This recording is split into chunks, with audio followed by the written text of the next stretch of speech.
আসসালামু আলাইকুম রহমতুল্লাহি অবরকাতুহু। সম্মানিত দর্শক, আজকের দিন পর্যন্ত বাংলাদেশের রাজনীতির যে গতি প্রকৃতি, সেক্ষেত্রে বিএনপি এবং জনাব তারেক রহমান তারা মোটামুটি শতভাগ নিশ্চিত যে ডক্টর মোহাম্মদ ইউনূসের ঘোষিত ফেব্রুয়ারি মাসের প্রথমার্ধে নির্বাচন হতে যাচ্ছে। বিএনপি তাদের প্রার্থী সিলেকশন মোটামুটি ঠিক করে ফেলেছে। সম্ভাব্য যারা প্রার্থী তারা নির্বাচনী এলাকায় ব্যাপক প্রচার চালাচ্ছেন, নিয়মিত যাচ্ছেন এবং নির্বাচন হবে না এরকম 1% সম্ভাবনা নিয়েও বিএনপির লোকজন কাজ করছে না। তারা শতভাগ কনফিডেন্ট যে নির্বাচন ফেব্রুয়ারি মাসে হবে, আপাতত দৃষ্টিতে মনে হচ্ছে। অন্যদিকে যেটা হচ্ছে যে ডক্টর মোহাম্মদ ইউনূসের কথায় যেটা মনে হলো যে তিনি তার কথা রাখতে চান এবং তার যারা একান্ত কাছের মানুষ, বিশেষ করে ডক্টর আসিফ নজরুল, তারপর তার যে প্রেস সচিব রয়েছেন, তো এই দুজনের বক্তব্য যেটা মনে হলো কিয়ামত হয়ে গেল, ফেব্রুয়ারির মধ্যে তারা নির্বাচন করবে এবং ফেব্রুয়ারির পর তারা থাকবে না। ফেব্রুয়ারির পর তারা নতুন সরকারের হাতে দায়িত্ব বুঝিয়ে দিয়ে তারা বাংলাদেশ ত্যাগ করবে বা বাংলাদেশে থাকবে, হোয়াট এভার মেবি, বা যার যার পেশায় ফিরে যাবে। কিন্তু এই যে ডক্টর মোহাম্মদ ইউনূস এবং বিএনপির যে একটা সহজ সরল চিন্তা, এই চিন্তার বিরুদ্ধে বিশাল একটি পক্ষ অনেকগুলো প্ল্যাটফর্ম দাঁড়া করিয়ে ফেলেছে। এই প্ল্যাটফর্মে ধরুন জামাত আছে, এনসিপি আছে, তারপর চরমোনাই আছে, আরও অনেক ছোট ছোট রাজনৈতিক দল আছে। আর তারা এই নির্বাচনের পথে বাধা সৃষ্টি করার জন্য কতগুলো ন্যারেটিভ তারা ইতিমধ্যে দাঁড় করিয়ে ফেলেছে। এক নম্বর হলো পলাতক শেখ হাসিনার বিচার হতে হবে, বিচার দৃশ্যমান বিচার না হওয়ার আগে কোনো নির্বাচন নেই। দুই নম্বর হলো সংস্কার হতে হবে। এ কারণ হলো এখন রাষ্ট্র যে অবস্থায় আছে, এই অবস্থায় নির্বাচন হয়ে গেলে বিএনপি যদি ক্ষমতায় আসে তাহলে এটা একটা ডুপ্লিকেট আওয়ামী লীগ হবে। তো এই ডুপ্লিকেট আওয়ামী লীগের শাসনতন্ত্র ফিরিয়ে দেওয়া, ডুপ্লিকেট আওয়ামী লীগের রাজতন্ত্র ফিরিয়ে দেওয়া, তাদেরকে আবার সেই ক্ষমতায় বসানো, এই কাজ করার জন্য তো জুলাই আগস্ট বিপ্লব হয়নি, এরকম একটা ন্যারেটিভ খুব করে চলছে। আরেকটি ন্যারেটিভ, সেটি হলো গণপরিষদ নির্বাচন। মানে তারা এটা সংবিধান সংশোধন করতে চাচ্ছেন, পরিমার্জন, পরিবর্ধন বা নতুন একটা সংবিধান তৈরি করবেন। এরকম 3-4টি ন্যারেটিভ নিয়ে এগোচ্ছেন যে পুরো একটা বিপ্লবী সরকার করার জন্য একটা নতুন সংবিধান হবে, আগের কিছুই থাকবে না। তারপর অথবা এই সংবিধান ব্যাপক পরিবর্তন হবে। এই মুহূর্তে সেই যাকে বলা হয় যে জুলাই সনদ বা জুলাই আগস্ট ঘোষণা, এটা যেভাবে স্বাক্ষর করুক না কেন, এটা যদি তারা ছেড়ে দিয়ে যায় তাহলে পরবর্তী সরকার এটা যদি না পালন করে, ওটার কোনো আইনগত ভিত্তি থাকবে না। এখন জুলাই আগস্ট সনদে সবাই স্বাক্ষর করলেন, কিন্তু পার্লামেন্টে গিয়ে যারা রাষ্ট্র ক্ষমতায় এলেন তারা করলেন না। এক্ষেত্রে পার্লামেন্টকে আসলে দায়ী করার মতো কোনো কিছু নেই। জুলাই আগস্ট সনদের 2 পয়সার দাম নেই। কিন্তু যদি গণপরিষদ নির্বাচন হয় এবং সেই গণপরিষদ নির্বাচনের যারা সদস্য তারা যদি এই জুলাই আগস্ট সনদ গ্রহণ করে এবং তার অ্যাগেনস্টে একটা নির্দিষ্ট সময়ের মধ্যে একটি নতুন সংবিধান প্রণয়ন করে, বা এই জুলাই আগস্ট সনদের যে শর্ত সমূহগুলো রয়েছে সেগুলো যদি সংবিধানে অন্তর্ভুক্ত করে, সংবিধান যদি রিরাইট হয়, পুনর্লেখন হয়, তাহলে ওটার আইনগত ভিত্তি থাকবে। কাজেই যারা বিপ্লবী, যারা এর সঙ্গে আছেন, তারা যে কোনো মূল্যে একটি যাকে বলা হয় গণপরিষদ নির্বাচন, সেটি আগে করতে চাচ্ছেন, জাতীয় নির্বাচনের আগে। 3 নম্বরে যেটা আসছে সেটা হলো স্থানীয় সরকার নির্বাচন, সিটি কর্পোরেশনগুলো, পৌরসভা এবং ইউনিয়ন পরিষদ, এই নির্বাচনগুলো তারা আগে করতে চাচ্ছেন। এবং এটার ধারাবাহিকতা যে শুরু হবে, ইতিমধ্যে আপনারা দেখছেন যে বিশ্ববিদ্যালয়গুলোর ছাত্র সংসদ নির্বাচন শুরু হয়ে গেছে, ঢাকা বিশ্ববিদ্যালয়, জাহাঙ্গীরনগর বিশ্ববিদ্যালয়।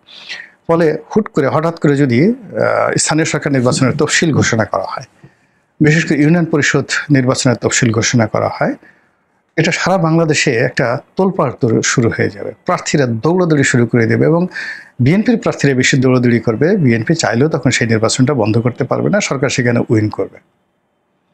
তো এরকম এক একটা নির্বাচন দিল, নির্বাচন দেওয়ার পর 3 মাস, প্রথমে ইউনিয়ন পরিষদ, এরপর উপজেলা পরিষদ, এরপর জাতীয় পরিষদ করে করে ফেব্রুয়ারি মাসে নির্বাচনের যে পরিবেশ এবং পরিস্থিতি, এই কটা নির্বাচন অর্থাৎ গণপরিষদ নির্বাচন, স্থানীয় সরকার নির্বাচন, যার মধ্যে পৌরসভা, ইউনিয়ন পরিষদ, তারপরে সিটি কর্পোরেশন, জেলা পরিষদ, এই নির্বাচনগুলো যদি ফেব্রুয়ারি মাসে তারা একটার পর একটা করতে থাকে, মানে মানুষের মধ্যে যে একটা নির্বাচনী ট্রেন চলে আসবে এবং সেই ট্রেনে যারা যাত্রী হবে বলতে গেলে সবাই মানে এই এনসিপি, জামাত, ডক্টর মোহাম্মদ ইউনূস এই ঘরানার লোক হবেন, অথবা বিএনপির লোক হলেও তাদের প্রতি আনুগত্য দেখাবেন। বোঝার চেষ্টা করুন যে যে যে পদে বসে, এখন চট্টগ্রামের মেয়র হয়েছেন ডক্টর শাহাদাত, তিনি বিএনপির লোক, কিন্তু তাকে তো সরকারের হুকুম মানতে হবে, সরকারের কাজ করতে হবে, না চাইলেও তাকে আসিফ মোহাম্মদ সজীব ভুঁইয়ার হুকুম মান্য করতে হবে। ইশরাক সাহেব যদি ঢাকাতে মেয়র হতেন, তাকেও ঠিক একই কাজ করতে হতো, এখানে কোনো ওয়ে নেই। আবার মুশফিক ফজল আনসারী রাষ্ট্রদূত হয়েছে, তাকে তো পররাষ্ট্র মন্ত্রণালয়ের অধীনেই কাজ করতে হচ্ছে। তো সেক্ষেত্রে যদি বাংলাদেশের সমস্ত ইউনিয়ন পরিষদের নির্বাচন হয়, উপজেলা নির্বাচন হয়, সব সিটও যদি বিএনপির লোক জিতে, তাকে মন্ত্রণালয়ের হুকুম মানতে হবে। মন্ত্রণালয় মানে ডক্টর ইউনূসের অনুগত হয়ে যায়, এবং তখন এই আনুগত্যকে যদি তারা only 2 or 3 months or 4 month ব্যবহার করতে পারে, 1 বছরের তো কথাই নেই, তাহলে জাতীয় সংসদ নির্বাচনে মানে যারা ক্ষমতায় থাকবে তাদের বিজয় কেউ ঠেকাতে পারবে না। এবং এই সেম পলিসি বাংলাদেশে 2বার 2জন লোক করেছেন। এরশাদ সাহেব করেছেন, শতভাগ সফল। জিয়াউর রহমান সাহেব করেছেন, শতভাগ সফল। আর পাকিস্তান জমানাতে বেসিক ডেমোক্রেসির নামে আইয়ুব খান করেছিলেন, শতভাগ সফল।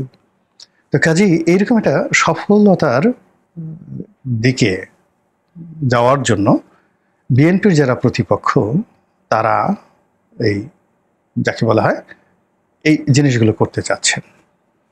তো এই কাজের সঙ্গে যারা সম্পৃক্ত, এরা সবাই ধর্মভিত্তিক রাজনীতি করে এবং এদের সঙ্গে অনেকেরই পাকিস্তানের সম্পর্ক আছে বলে সবাই অভিযোগ করে। এরকম একটা অবস্থা চলছে। তো এই যে ন্যারেটিভ, সেই ন্যারেটিভের বিরুদ্ধে যদি জনাব তারেক রহমান সাহেবকে আর ডক্টর মোহাম্মদ ইউনূসকে যদি দাঁড়াতে হয়, তাহলে সঙ্গত কারণেই তাদেরকে জঙ্গিবাদের বিরুদ্ধে কথা বলতে হবে, তাদেরকে উগ্র মৌলবাদের বিরুদ্ধে কথা বলতে হবে, এবং পশ্চিমা দুনিয়ার সমর্থনের জন্য তাদের এই জিনিসটা খুব বেশি দরকার। পশ্চিমারা মৌলবাদকে, ধর্মীয় উগ্রবাদকে জমের মতো ভয় পায়। এবং দেখলাম যে ডক্টর মোহাম্মদ ইউনূস এবং জনাব তারেক রহমান সাহেব দুজনই বলেছেন যে বাংলাদেশে কোনো অবস্থাতেই উগ্রবাদ প্রশ্রয় দেওয়া হবে না, একই ভাষা। তাহলে কি বাংলাদেশে উগ্রবাদ এবং জঙ্গিবাদ ধেয়ে আসছে? এগুলোর কি প্ল্যান্টেশন হচ্ছে? এগুলো নিয়ে কিন্তু খুব কথাবার্তা বলা হচ্ছে। এবং ইতিমধ্যে আপনারা দেখেছেন যে সেনাবাহিনীকে উদ্দেশ্য করে নানা রকম কটূক্তি করা হয়েছে, তাদের মনোবল ভেঙে দেওয়ার জন্য নানা রকম কথাবার্তা বলা হচ্ছে। এবং ডক্টর মোহাম্মদ ইউনূস এবং সেনাপ্রধান তারা যত বিনয়ী হচ্ছেন, তত বেশি তাদের যারা প্রতিপক্ষ উগ্র হয়ে যাচ্ছে। এবং আইএসআইয়ের যে সকল এজেন্ট রয়েছে, পাকিস্তানের যে সকল এজেন্ট রয়েছে, তারা এই সামাজিক মাধ্যমে, ইউটিউব, ফেসবুকে, দেশের ভিতরে দেশের বাইরে প্রতিটা মুহূর্তে যে কুকর্মগুলো তারা করে যাচ্ছে, যে ন্যারেটিভগুলো তারা ছড়িয়ে যাচ্ছে, যে বিবাদ বিসংবাদ তারা ছড়িয়ে গেছে, পুরো রাজনৈতিক পরিবেশ যেভাবে নষ্ট করছে, রাজনৈতিক যারা ব্যক্তিত্ব রয়েছেন তাদেরকে যেভাবে নাজেহাল করা হচ্ছে। আপনি চিন্তা করুন, তারেক রহমান সাহেবের মতো মানুষ, মির্জা ফখরুল সাহেবের মতো মানুষ, সালাউদ্দিন সাহেবের মতো মানুষ, মির্জা আব্বাসের মতো মানুষ থেকে শুরু করে বিএনপির যত প্রসপেক্টিভ নেতা রয়েছে, প্রত্যেকটি নেতাকে ভারতের চর, ভারতের দালাল, ঘুষখোর, দুর্নীতিবাজ, চাঁদাবাজ, এসালামের এজেন্ট, বসুন্ধরার এজেন্ট, নানা রকম কথাবার্তা বলে তাদের ক্যারেক্টার অ্যাসাসিনেশন হচ্ছে। এটা দেশের ভিতর থেকে। আর দেশের বাইরে যেটা হচ্ছে সেটা হলো এদের বাপমা তুলে, এদের বংশ তুলে অকথ্য ভাষায়, অশ্লীল অশ্রাব্য ভাষায়, এত নিকৃষ্ট ভাষায় কথাবার্তা বলা হচ্ছে যে রাজনীতিতে যারা আছেন তারা এগুলোর উত্তর দেওয়ার মতো রুচি তাদের নেই। মির্জা আব্বাস একবার শুধু কুকুর শাবক বা কুকুরের বাচ্চা বলে গালি দিয়েছিলেন সেই কয়েকজন ইউটিউবারকে আমেরিকাতে, যারা তার চরিত্র নিয়ে নানা রকম কথাবার্তা বলছেন। কিন্তু আসলে মানে যে অন্যায়গুলো হচ্ছে, এটা বঙ্গবন্ধুর জমানাতে বঙ্গবন্ধুর একটা কথা ছিল, ধরুন আপনাকে একটা পাগল হাতে আবর্জনা নিয়ে, মানে মনুষ্য বিষ্ঠা নিয়ে আক্রমণ করতে আসছে, আপনি কি করবেন বলেন? লাঠি নিয়ে পাগলকে না মারা পর্যন্ত পাগল তো থামবে না। এবং পাগল যদি একবার টের পায় যে আপনাকে এই ময়লা আবর্জনা আপনার শরীরে লাগিয়ে দিলে লোকজন হাসবে, তাহলে পাগল তো আপনার পিছিয়ে দৌড়াতে থাকবে, আপনিও দৌড়াতে থাকবেন। এক্ষেত্রে আপনাকে আসলে পাগলের সাথে পাগলামি করতে হবে, এর কোনো বিকল্প নেই। উইনস্টন চার্চিল যেটি বলেছেন যে সবসময় বার্কিং ডগের সব কথা, মানে যাকে বলা হয় মানে সব বার্কিং ডগের যে ঘেউ ঘেউ ডাকের সঙ্গে রেসপন্ড করতে হয় না। আবার তিনি বলেছেন যে কখনো কখনো কোনো কুকুরকে যদি দমন করতে মুগুর ছাড়া দমন করা সম্ভব নয়। এখন বিএনপির কে এমন সব লোকজন মানে নিরাপদ দূরত্ব থেকে এমনভাবে নাজেহাল করার চেষ্টা করছে, এমনভাবে তাদের দিকে করা হচ্ছে, এগুলো মুগুর ছাড়া আসলে সোজা করা সম্ভব নয়। আর সেই মুগুর এখন আসলে বিএনপি করতে পারছে না, বিকজ সামাজিক এই যোগাযোগে ধরা ছোঁয়ার বাইরে থেকে অনেক কুলাঙ্গার, অনেক বদমাইশ, অনেক আজে বাজে লোক সেই বিএনপির যারা শীর্ষ নেতৃবৃন্দ রয়েছেন, ইনক্লুডিং তারেক রহমান সাহেব এবং তার পরিবারকে নিয়ে নানা রকম কথাবার্তা তারা ছড়াচ্ছেন। আর এই সকল কথা বাস্তার ফলে কি হচ্ছে, মানুষের মধ্যে একটা উগ্রতা তৈরি হচ্ছে। একটা আপনি দেখবেন যে সমাজে কখন যাকে বলে বিষ বাষ্প ছড়িয়ে পড়ে, মানুষের চিন্তা শক্তি যখন দমন হয়ে যায়, মানুষ যখন প্রতিবাদ করতে পারে না, মানুষ যখন সবসময় শান্ত থাকতে চায়, আর তার উপরে আপনার উপর জুলুম হচ্ছে, মারাত্মক জুলুম হচ্ছে, অন্যায় হচ্ছে, কিন্তু আপনি বলতে পারছেন না, আপনি বলতে সাহস পাচ্ছেন না, অথবা সবাই আপনাকে বলছে রাখেন চুপ থাকেন, চেপে যান, ধরে নেবেন যে পুরো জাতির উপর আল্লাহর গজব অবধারিত। অন্যায়ের প্রতিবিধান করতে হবে। 2 নম্বর হলে একটা জাতি ধসে যায়, একটা জাতির যাকে বলা হয় পতন। যেমন ধরুন একটা কুকুর সামনে দাঁড়িয়ে আছে, বা কুকুর স্বভাবের একজন মনুষ্য আকৃতির প্রাণী সামনে যাচ্ছে, আর পিছনে হাজার হাজার মানুষ তার সেই কুকুরকে অনুসরণ করছে, তাকে পীর মানছে, তাকে মুর্শিদ মানছে, তাকে নেতা মানছে। তো এই দৃশ্য এই বাংলাদেশে এখন যাকে বলা হয় অহরহ, লক্ষ লক্ষ মানুষ, সেটা সঙ্গীতে কোনো গান নাই, কিন্তু কোনো মতে একজনে বেসুর গান গাইছে, সবাই বলছে মারহাবা মারহাবা, কোনো সুর নাই, সবাই বলছে মারহাবা মারহাবা, ঠিক ঠিক ঠিক, কোনো নেতৃত্ব নাই, কিন্তু সবাই বলছে মারহাবা মারহাবা, লেখাপড়া নাই, সবাই বলছে হা কি জ্ঞানী, জীবনে কোনোদিন 2 কলম লিখেনি, সেও লেখক। তো এইরকম ইউটিউব, ফেসবুক, এদের যারা সেলিব্রিটি, সেই সেলিব্রিটিদেরকে নেতা মেনে লক্ষ লক্ষ মানুষ যখন পাগলের মতো ছুটে, তখন সেই জমিনটি একটা যাকে বলা হয় উগ্রবাদের ফার্টাইল ল্যান্ড, উর্বর ভূমি হয়ে পড়ে, উগ্রবাদের অধিক্ষেত্র হয়ে পড়ে, এবং সেখানে কান্দাহার হয়, সেখানে গান্ধার হয়, সেখানে আফগানিস্তান হয়, সেখানে ইরাক হয়, সেখানে সিরিয়া হয়, সেখানে আইএস হয়, আনসারুল্লাহ বাংলা টিম হয়, আরও অনেক কিছু। আমাদের যে দেশে জঙ্গিবাদের যে ঝড় যেভাবে ধেয়ে আসছে, সুনামি আকারে যেভাবে বাংলাদেশকে আক্রমণ করতে শুরু করেছে, সেখানে তারেক রহমান সাহেব বা ডক্টর মোহাম্মদ ইউনূস সাহেব অনেক দিন পরে হলো তারা যে এক ভাষায় কথা বলছেন, আমি মনে করি আমরা যারা সাধারণ জনগণ, আমরা যার যার অবস্থান থেকে যদি এই উগ্রবাদকে অস্বীকার করি, প্রশ্রয় না দিই, রুখে দাঁড়াই, উগ্রবাদ পালাতে বাধ্য।